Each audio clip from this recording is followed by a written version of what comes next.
The only convincing love story of our century. Oh, Vanity Fair. Oh, what? You're saying this about Lolita? Girl. Hey y'all, what's up? I'm Sabrina and welcome back to my book nook. Can we just take a second and appreciate my bangs right now? Like, I finally figured out how to use like curlers for my hair and I'm literally killing it with the bangs game. Like, it's just too good. So today I decided to do another TBR video because I feel like it makes me feel more hopeful for my future. I recently just broke out of my reading slump. I've had a 4-day reading streak so far and I do not want to break that. So I'm trying to like keep this momentum going. So that's why I decided to do a TBR video. And it's fall, or it's basically fall, and fall is literally my favorite season. Like, it's the season I peak in every single year, so like I need to pick the right books to reflect that era, you know what I'm saying? Also, this is my Boy Genius t-shirt, which, by the way, if you guys didn't know, I went to a Boy Genius concert.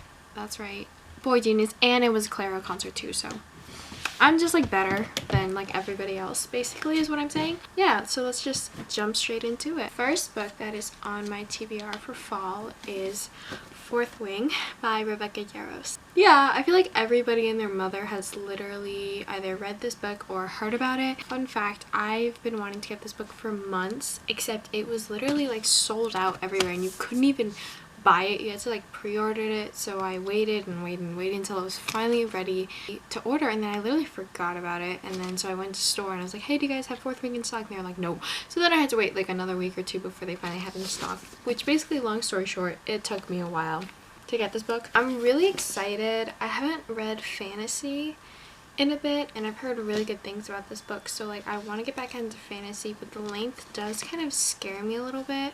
And also, I'm not like the biggest fan of like dragons, if I'm being honest. Like, as like a concept within fantasy, dragons is not really like my selling point, but usually when I follow like what's popular and stuff, it usually doesn't let me down. So yeah, I'm just trying to find time to read this, honestly. I also don't really know if this is a fall book, but you know what, it doesn't matter. Fall is just a mindset. It's just what I want to read, and I really want to read this because I know that the sequel is also coming out soon. Also, I got $5 off of this because of my Barnes & Noble reward stamps, so you get 1 stamp for every $10 you spend. So for every 10 stamps, aka every $100 you spend, you get $5 off. What a steal. What a deal. Also, Barnes & Noble is literally like raising their membership price to, I think, like nearly double the price for absolutely no reason at all, and the benefits are non-existent, meaning it's the exact same membership, they're just doubling the price, and I'm like, should I even bother keeping it at this point? But I don't know, we'll see. Moving on to the next book, we have Lolita by Vladimir, I don't want to say his name, Nabokov? Vladimir Nabokov.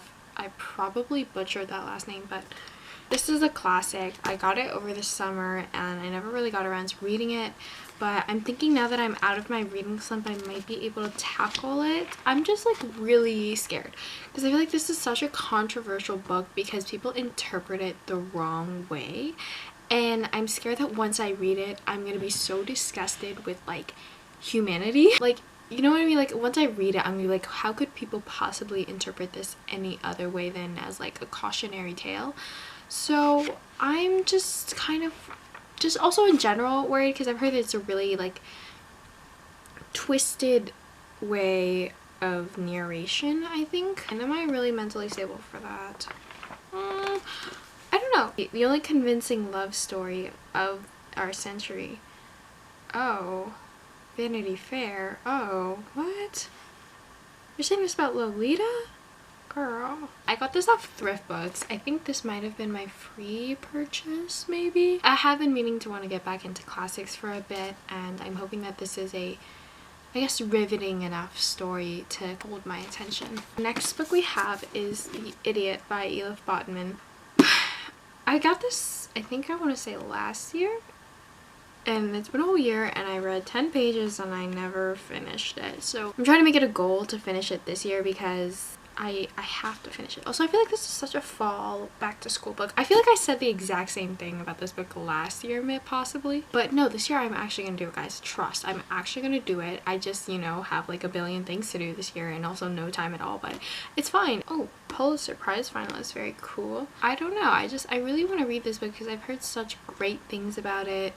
And I feel like the insights that this book provides is probably something that will stick with me. I don't know, I want to read it to better myself, you know what I mean? Like, I hate saying that because I know that there are some people who are like, you should only read books to better yourself, to better your health, to make you smarter, blah, blah, blah. Like, shut the fuck up. Like, nobody cares, okay? Yes, and that's one benefit of reading, but also you can just read to have fun, you know what I mean? You can just read to be silly, you can just read to enjoy yourself. Like, it doesn't have to be for the sole purpose of bettering yourself, I guess. But that's what I think I would gain from reading that book, you know? I'm not reading it like I would read a silly, cute little romance, you know? I'm reading it because I think it's not only an interesting story that would, you know, influence my perspective on life. I don't know, it's an important story, and I think that if I really want to understand good contemporary literature, I should read it.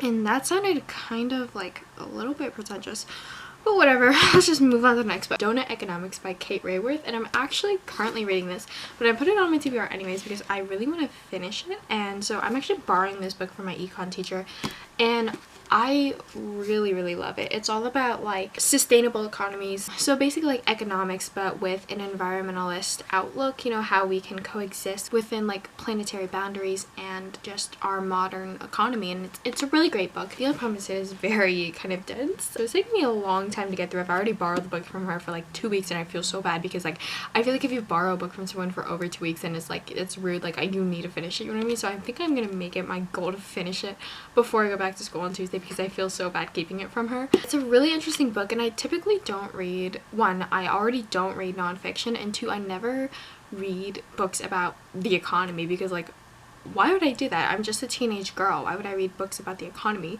But then I'm like, wait a second, like what, like the economy is so fucking interesting, and like I'm not looking at it from like a Wolf of Wall Street, finance bro, stock market perspective. I'm looking at it from like a fucking like environmentalist, I care about people and resources type economist, you know what I'm saying? Like that's the perspective I'm going into. And also like the way that this book is written is actually so easy to understand that I don't feel like it's one of those like nonfiction books that just is like trying so hard to be cool. Like no, this is just already cool. Cursed Bunny by Bora Chung. This is a collection of short magical realism stories, and y'all know me, I love magical realism and I love short story collections. I actually just finished a short story collection book the other day called 19 Claws and a Blackbird, and it's by the author who wrote Tender as the Flesh, I think, and it was pretty good. I really liked it. There was this one story, Roberto, that is like the best story I've ever read. Like it's my favorite short story of all time. But I've wanted this book for literal months and months and months, and I finally got it from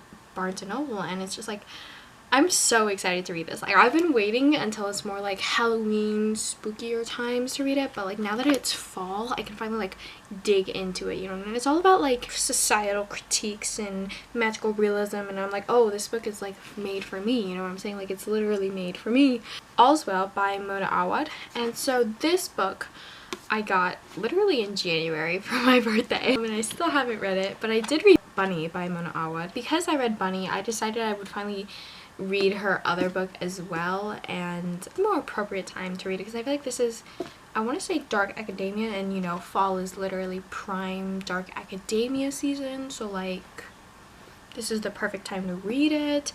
It just makes the most sense seasonally, I guess. Also, it's been on my TBR for a while, you know, so like I figured I might as well finally go ahead and tackle it. So yeah, Babel by R. Kwong, which I still haven't read. I think I literally got this last November and I still haven't read it, but I read Yellowface by R. Kwong, and it was one of my favorite books of this year, and so I really want to read Babel finally. And again, dark academia, fall is literally the prime season, so like this is my time to read this book. The only problem is, again, look at the length of it. Do I have the time for this? Do I have the time for this?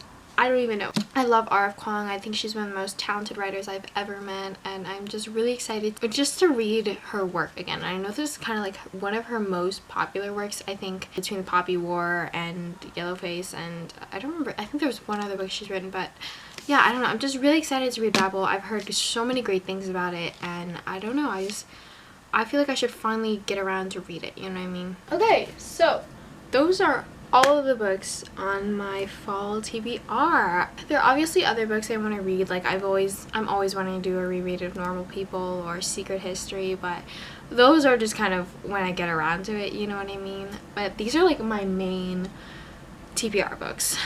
So yeah, that's everything I wanted to say. If you guys watched the entire video, thank you so much for watching. Subscribe only if you want to though, and I will see you next time. Bye!